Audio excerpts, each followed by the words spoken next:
Hi, I'm your host Vasco Duarte. Welcome to the Scrum Master Toolbox podcast, where we share tips and tricks from Scrum Masters around the world. Every day, we bring you inspiring answers to important questions that all Scrum Masters face day after day.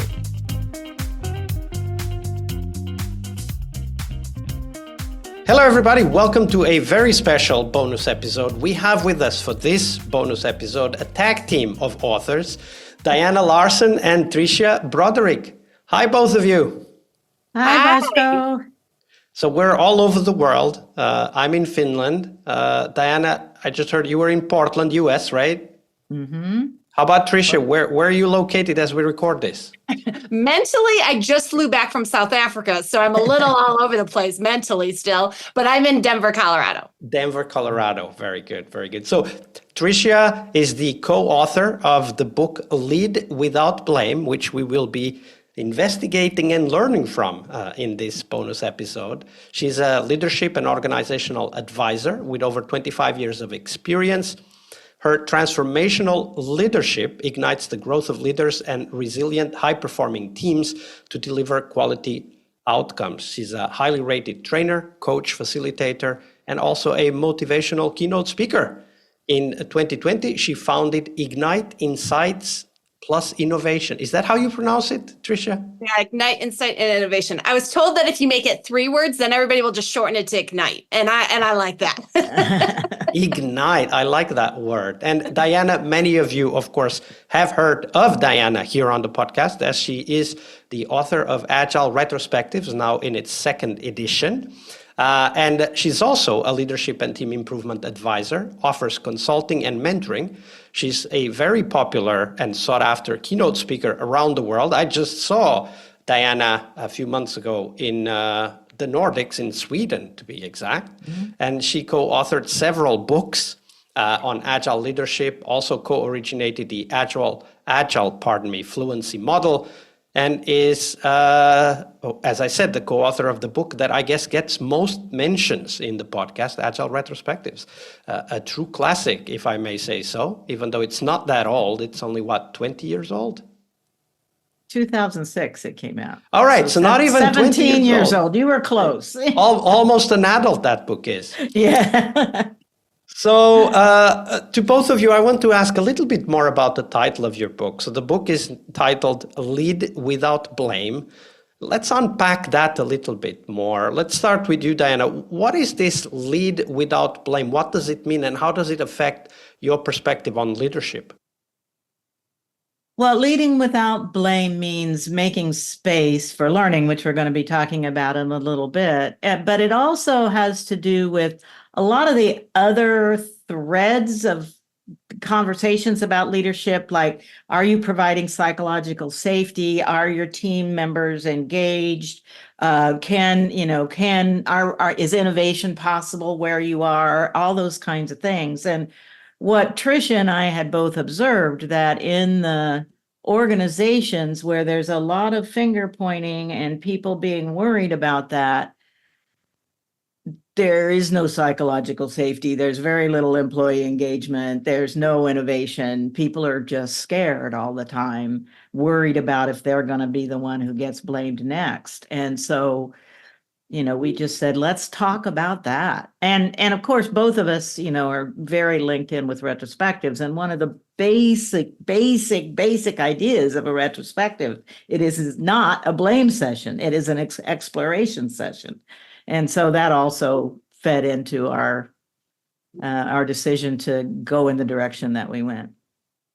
We struggled a little bit in the sense that we don't know of leaders that are walking around going, who can we blame today? Like that isn't necessarily like leaders going, oh, this is my problem, I blame people. But yet that's the reality. And whether your intent is that experience can still be felt, that mixed messages can still be there. And we just didn't want to tiptoe around it. We wanted to call it out because there have been times in my career where I was like, oh, that was probably not so good, right? And realizing that it resulted in blame or shame in the organization, which was ultimately not what I wanted anyways either. But we wanted to really address it head on. And I know we will be coming back to this idea of why blame is destructive. And Tricia, you just gave an example. So let's start with you. What was that inspiration to take this focus? Because after all, it is the title of the book. We should never judge a book by its cover or its title, but we should really pay attention because usually the title does have a deeper meaning, right? So what inspired you to have this particular focus, and how do you see it in terms of being a shift for leaders? I think some of this was actually, it churned out. I don't know if I went in with the intention, but it kind of turned into therapy for me a little bit in terms of my own reflections and own growth and own development. And like I just mentioned, I sometimes get referred to as like the executive empathizer. But as a former executive, I've never sat at a table and went, who can we mess with today? Right? Like it was never those things. And so despite all my good intentions, a lot of times leaders are promoted into positions of power without all of the skills trained, without all the support needed to really understand what it means to create the right environment, to get the shared results everybody wants. And so a lot of times leaders will depend on their former skills as an individual contributor. They'll depend on their own habits or their own set of values that they think make them a rock star, right? Or help to get them this promotion in the first place. And for me personally, a lot of times, some of those very skills were the things that were holding me back as a leader or sending the mixed messages and creating kind of some instances of blame or shame that really wasn't my intention, but I didn't even kind of know it or understand it. And so for me, it ended up being what I wish I had known at times, as well as unlocking new things. Mm-hmm.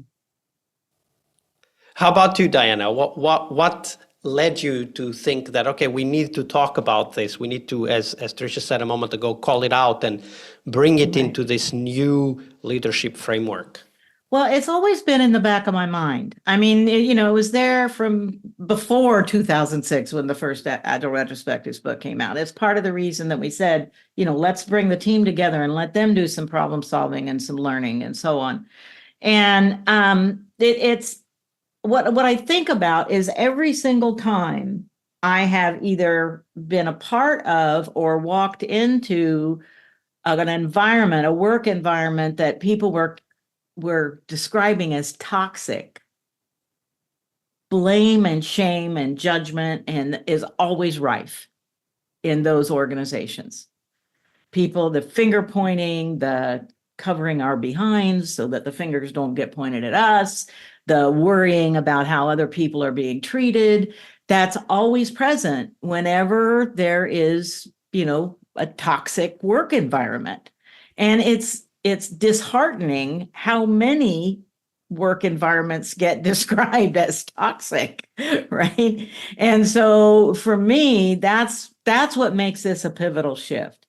If, in fact, we are more interested in getting results for our organizations than in our own personal promotional possibilities, I mean, that's a question there right away. But if we really are trying to collaborate, make something happen together, we've got to move away from that kind of an environment. We've got to not have that kind of toxic environment. And really thinking about, well, where is blame happening and how can I mitigate that is a good first step. And it's not such a terribly difficult first step, because if we look around, we can see it. And even for leaders, they will tell you, oh, and I get blamed by my senior executives, or I get blamed by my board, or I get blamed by my customers, or, wherever stakeholders, wherever that's coming from. And so everybody can kind of resonate with that, how that impacts your ability to get work done, right? And of course, many of us have that experience even as a child. Right. And the blame, let's call it the picture, right? Because that's a picture you're trying to build with the title, right? The blame picture is really important when it comes to that transition that you mentioned in the book from knowledge work to learning work. And you emphasize a lot the importance of building as you call them, resilient learning teams. But I guess this bears a little bit of explanation, because knowledge work, I guess many of our listeners will be familiar with. But I want you to share a little bit more. Let's start with you, Diana. What do you define and want us to think of as learning work? Right. Well, decades ago, Peter Drucker, I believe, is the one who first coined the term knowledge work and knowledge workers. And meaning moving away from physical assembly line kind of work into more intellectual work. And then it got defined as, collecting and accepting knowledge. I have a book that's called The Learning Organization that is full of 37 essays, 35 of which talk about how to archive knowledge, best practices, which no one ever goes to look in those archives, right? 2 of them were actually about learning, right? And so that became the thing. It's like, how do we collect knowledge and make it accessible, whether people access it or not, and so on. Whereas learning work is the world we are in now, where things are constantly changing. And much of that old knowledge, those old ways of doing things, don't work anymore. We can't assume that how it worked 5 years ago is how it's going to work this year, and certainly not how it's going to work next year. So the only way to be successful in that kind of an environment is to be able to be a learner, right? And when we're in team-based structures, it's how do we learn collectively, what we call co-intelligence? How do we learn together as a team so that the whole team gets better at learning and responding to change over following a plan, or anticipating change over following the plan, right? And so that's where that learning work idea comes in. And if you stop to think about it, we're learning about in software. We're learning about the behavior of the code because it changes every time we make a new commit, right? We're learning about how to work together. We're learning about the needs of our customers, which are constantly changing. That's why we moved to iterative development. And we're learning about the expectations of the business and what's going to be best for the business. I mean, it's learning new technologies. It's just learning all the time. And that's different from, say, accounting, which is knowledge work, and we've got to know the rules of accounting, and we've got to know, we may need to know the new technologies. There's some aspect there of learning as well, but we can kind of rely on this is how accounting works. Yeah. And this does bring, so that's the difference there. So this does bring challenges, right? So the challenge between what it is to apply, first to have knowledge described in some way and then apply it, and then the other where the knowledge is still necessary, for example, the knowledge of the process we're using, but then the work we do is all about learning, i.e., creating maybe ideas that are linked together to build something more valuable. And Tricia, the question for you is then, how do you build this concept of learning work into what you then call resilient learning teams? So we built it in a way that it was just foundational, meaning I think one of the fears that a lot of leaders, myself included at one point, have as their teams start performing, it's like, oh no, what is my role?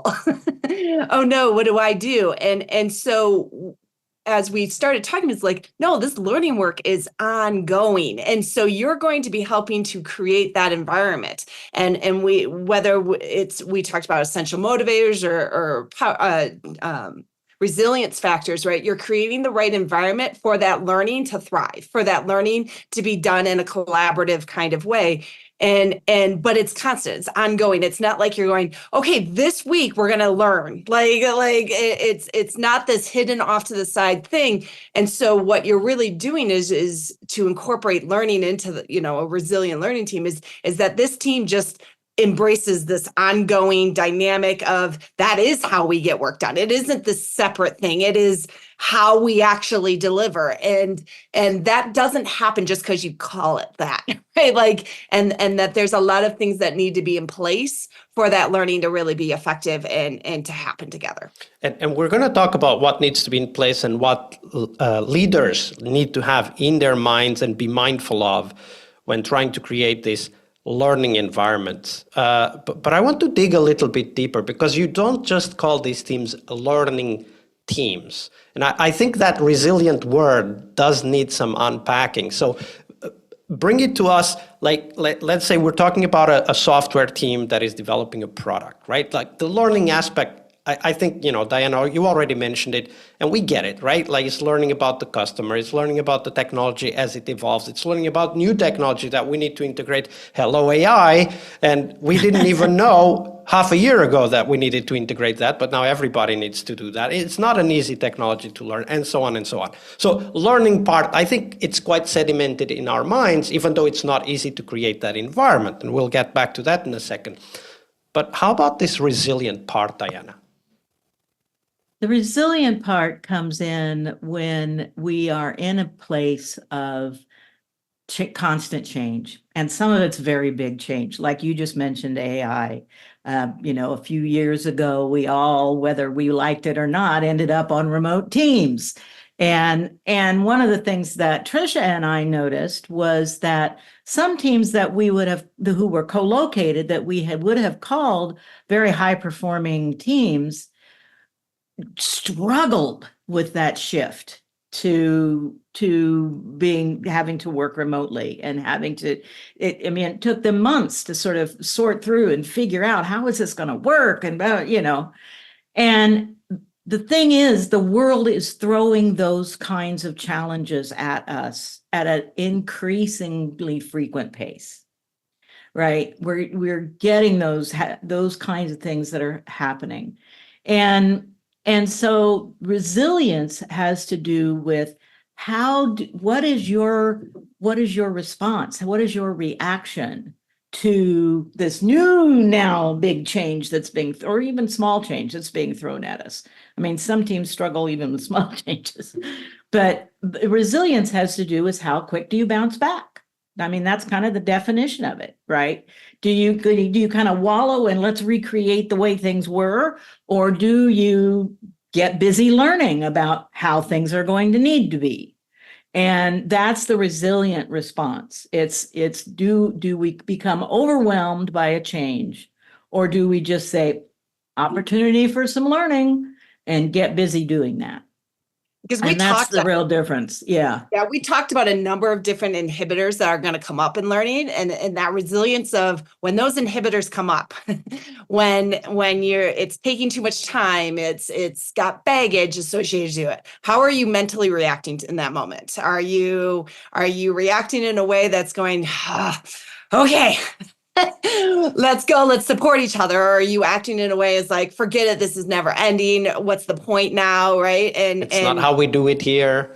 Yeah, and you start, what narrative are you telling yourself during that learning? And so again, kind of to really push that topic, we wanted to call it, learning is not just a skill, it's a mental, like, and it's actually, I want to explore that a little bit, and maybe this connects with the next question, which is about the 4 C's of learning leaders, and the learning word comes back in, which is that, so there's the leadership responsibility of creating that environment where learning can happen, but there's also the team's responsibility of learning, right? So it's not just that we have great leaders, it's just we also still need to be great teams, right? And it's not like the leadership and the team, they play on each other, they affect each other, right? And in the book, you emphasize this 4 C's of learning leaders. Can you elaborate on what those components or aspects are?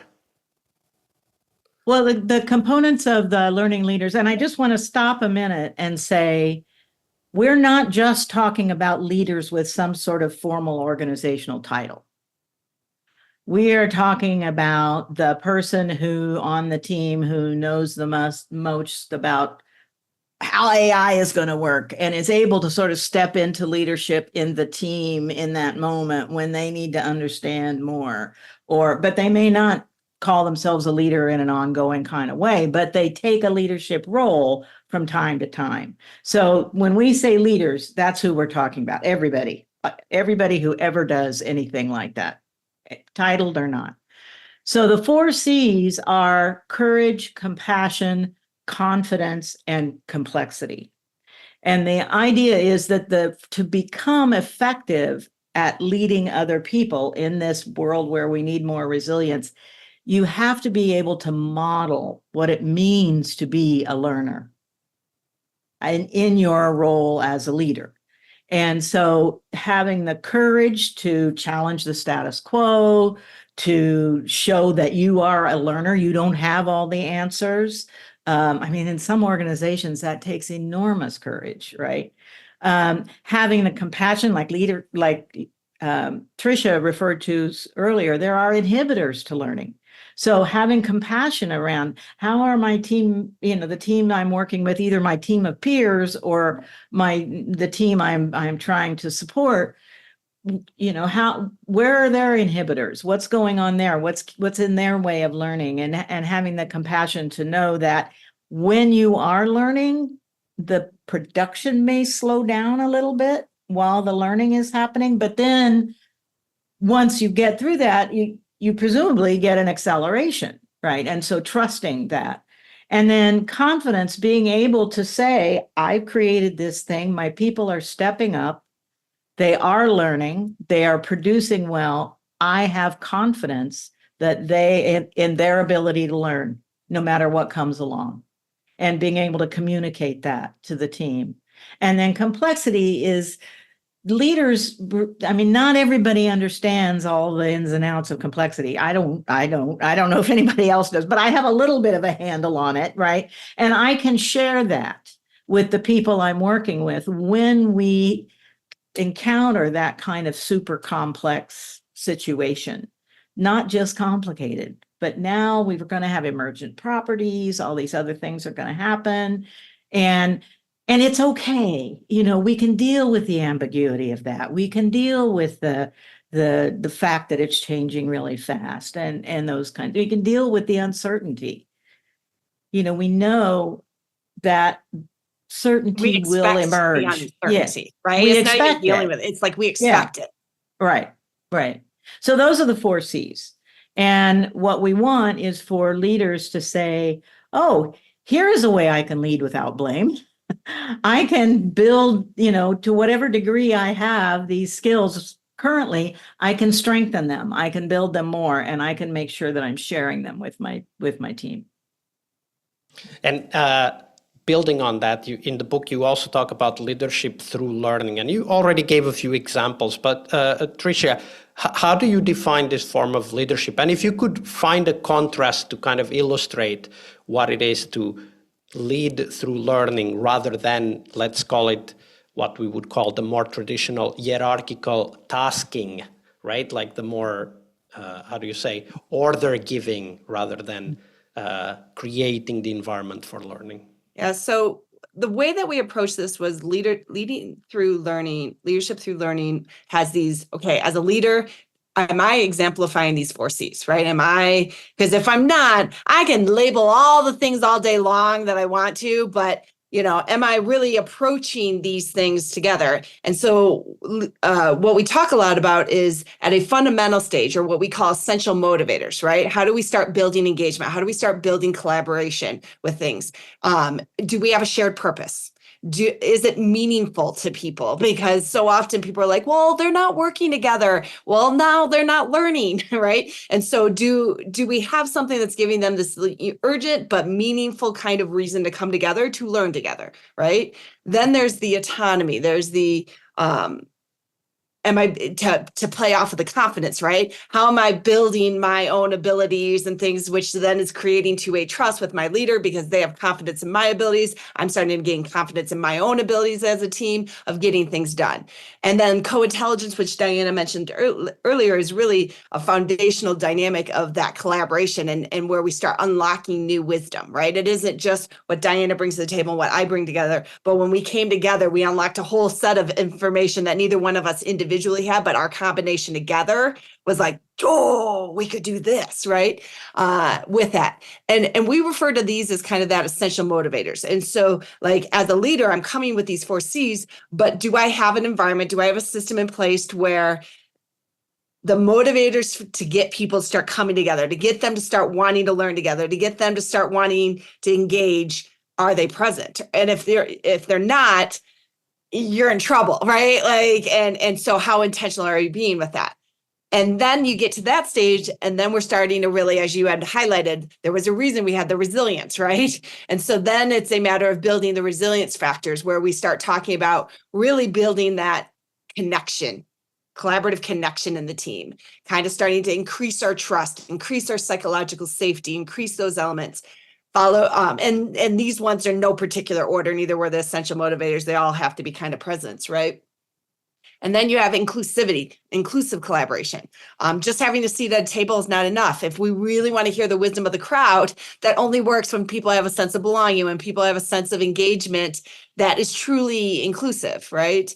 We have power dynamics and how that is coming into play. Is that creating an environment where resilience can really happen, learning is happening at an optimal stage, or are things like influential power actually preventing certain learning and resilience? And then the 4th one that we highlighted was just conflict. And a lot of people are like, no, conflict's bad. And I'm like, you can't have wisdom of the crowd. And the value of it is diversity and differences and then not have conflict, right? But how do we engage with that? How do we keep that in a healthy state and not let it escalate into areas that really then distract from the team? And so this model kind of gave you I mentioned earlier, like the environmental dynamics that have to be present for those teams to really be able to come together, for those teams to really embrace their learning and resiliency with those things. And so we didn't want to come at this from a checklist, and yet there were just definitely factors that were involved. And that's why it's like through learning, it's constant, it's ongoing. And there's a lot of stories we could tell about all of those, but I do want to explore the conflict. And I want to explore the conflict because it is something that scares us. And, it's not just blame that scares us. We are naturally averse to conflict because it addresses or it threatens something that is fundamental to us, being wanted, being loved, being accepted, right? And conflict is the opposite. It's about separation. It's about not coming together. It's about not creating together. In the book, you talk about this escalating conflict model. Can you explain this a little bit more and how we may be able to use those ideas in order to understand what's the productive part of conflict and when conflict starts to go maybe to the dark side? Well, we aren't the first to, we built our version of the escalating conflict model off of Lisa Atkins' version of it. And she got it from somewhere, which you start losing the trail of the the citations, but we were inspired by that. And so we adapted it a bit for our purposes. And the escalating conflict model is that in the beginning, we're just having a difference of opinion, right? And at that level, if we say, oh, difference of opinion, how, you think it's okay to interrupt me in meetings. I don't like it when you interrupt me in meetings. We're just at kind of that level. That can be handled at, I'm going to give you some feedback about that, or let's have some working agreements in our meetings about interruptions, or there's lots of things you can do when you are at that stage of the conflict, and that is a conflict. It's competing needs, competing goals, right? That's what conflict is, and it's normal and natural. It's going to happen because people have different brains and different perspectives and so on. But if we don't catch it there, then it's going to go to maybe a little more finger pointing.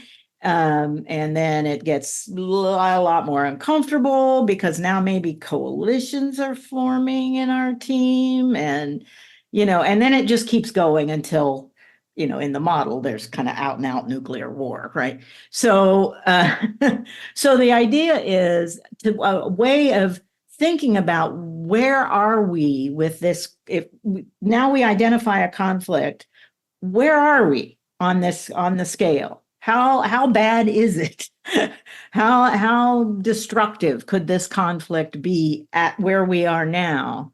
And then give some ideas about how do we ratchet it back down or solve it or just be able to move on from it. And it's just really, some people think conflict, boom, it's we're here we are, we're ready to have a conflict. And that's just not the case. It has a lot more nuance to it than that. And I think it's helpful for people to know that. What, Tricia? So one of the reasons we built on the models that have come before us was when we were looking at what makes it healthy conflict, right? What makes it is that people are engaged, they care, right?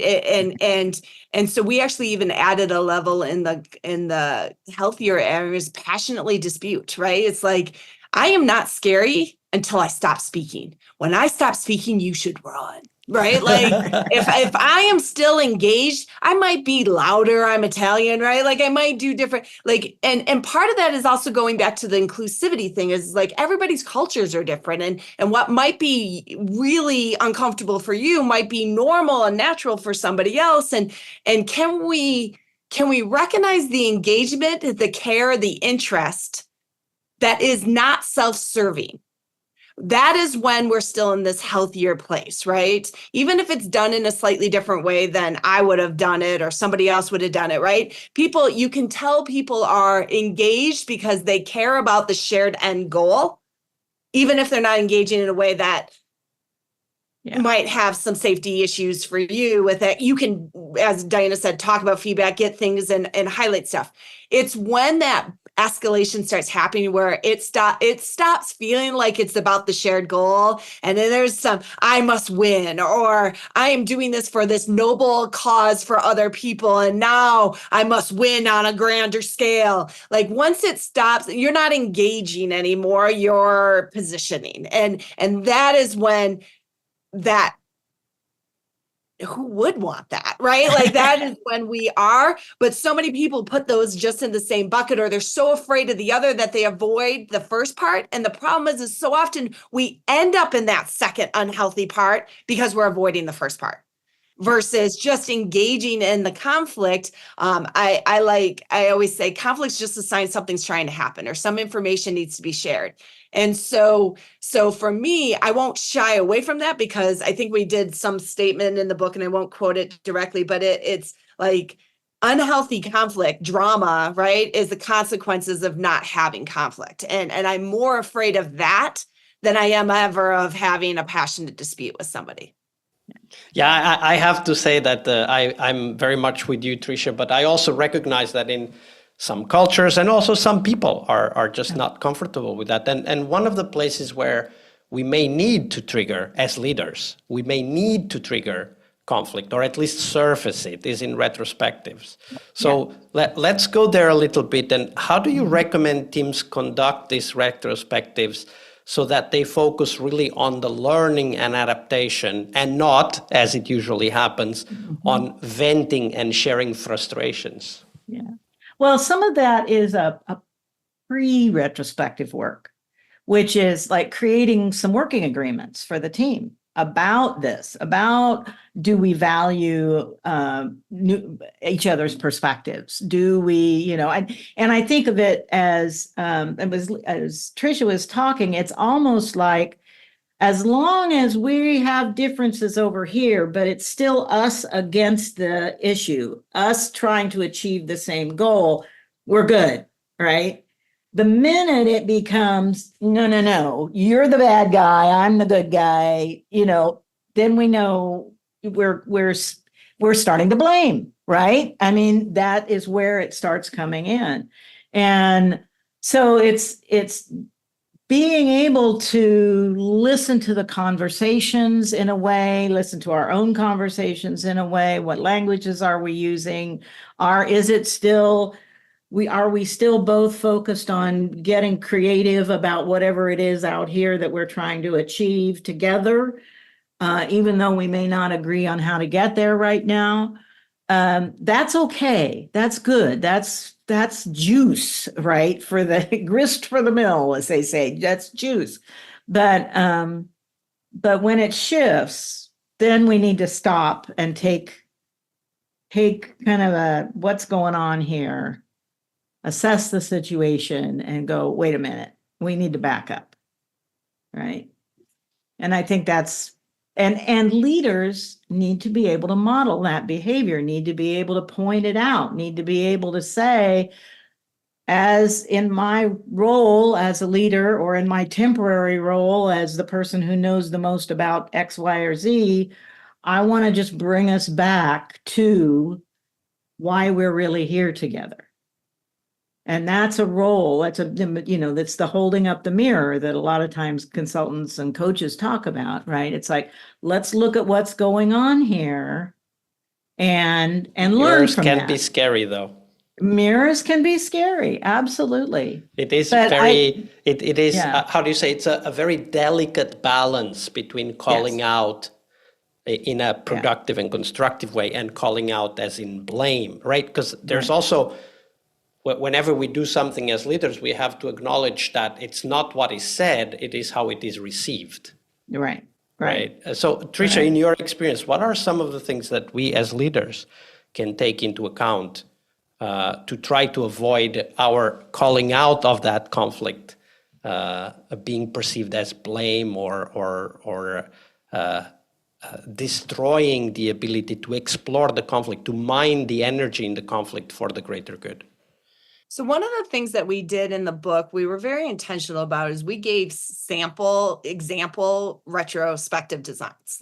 Because one of the things that I have found that leads a lot to the venting or leads a lot to the blaming is when you leave your retrospective just wide open. It's like, what's your thoughts? Well, the problem is what I'm coming to the table with and my thoughts is not what you're coming. So we're already setting a retro up to be that finger pointing dynamic, because now whose topic's most important, and then nobody's topic. It's like, so one of the things it always shocks me that people somehow missed, or they tied it so much retrospective, so much to Scrum, that they're like, the topic of a retro is always the last sprint. It's like, no, retro topics can be 20,000. Like, you can narrow that topic of that retro and go, hey, we are going to talk about conflict in our team.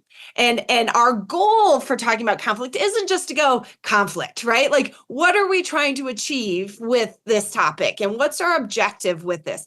And by setting that setting or that foundation up front in terms of what really is our shared goal when we're having this conversation, now people can do some prep work. People can come in feeling that they're working on this problem together, not trying to decide whose problem is more important. And so by just narrowing that retro topic in terms of what are we trying to cover, we don't need to cover every one of these elements. Like, if you try and cover everything at once, you're covering nothing, right? Let's talk about this topic and make the objective be something that they're working on together. Again, back to purpose, right? And now I have less of like, it isn't like your problem. You're the problem versus, hey, this is a problem that we keep experiencing. The minute we have conflict, we just kind of shut down. And that's actually only escalating our conflict. Like, what insights can they generate, right? But by narrowing that topic, that leader is creating an environment where that learning can really thrive. I think it's so important what you just said. When we try to avoid conflict by just shutting down, we're actually amplifying the conflict. And this is not something that is immediately obvious unless we're really paying attention to the dynamics. Right? And so what examples as a leader am I bringing to the gathering of data so that they can see that, right? Or that what data can they bring that can help them generate those insights so that they're actually getting to that place. And there's a great story Sarah Clark shares in one of our previous bonus episodes on tension meetings, where she talks about the fact that sometimes conflict is addressed and things can be done, even though it might not be perfect and people might not be necessarily happy, but at least they come to an agreement. But when it's let go, when it's let fester, I guess we could say, then it can become unaddressable. It can become destructive for the team. Now, unfortunately, we're getting close to the end. Thank you very much, Diana and Tricia, for being with us today and talking about this great book. The book is Lead Without Blame by Tricia Broderick and Diana Larsen. You can learn more about the book and the authors at leadwithoutblame.com. But Tricia, let's start with you. Where can people be in touch with you and learn more about the work that you're doing? Probably my website or LinkedIn are probably the two best options. So my website is igniteii.com. And then you can find me on LinkedIn are the two best places to kind of reach me. Absolutely. We'll put the link to those on the show notes so people can easily reach out. And why not ask a few follow-up questions? And I'm sure many of our listeners know exactly where to find you, but why don't you repeat that, Diana? Where can people find out more about you and the work that you're doing? Well, my current website is dianalarsen.com. So it's pretty, I'm in the same boat and I'm on LinkedIn and I'm open to conversations both places. On my website, there is specifically a little contact, where you can write in questions and stuff and or sign up for my newsletter.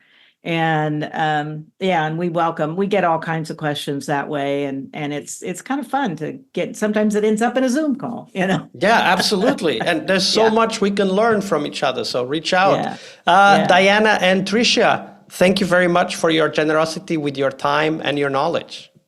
You're welcome. It's been a pleasure. Yeah. Just delightful to be with you again, Dashko. It doesn't happen often enough. We really hope you liked our show. And if you did, why not rate this podcast on Stitcher or iTunes? Share this podcast and let other Scrum Masters know about this valuable resource for their work. Remember that sharing is caring.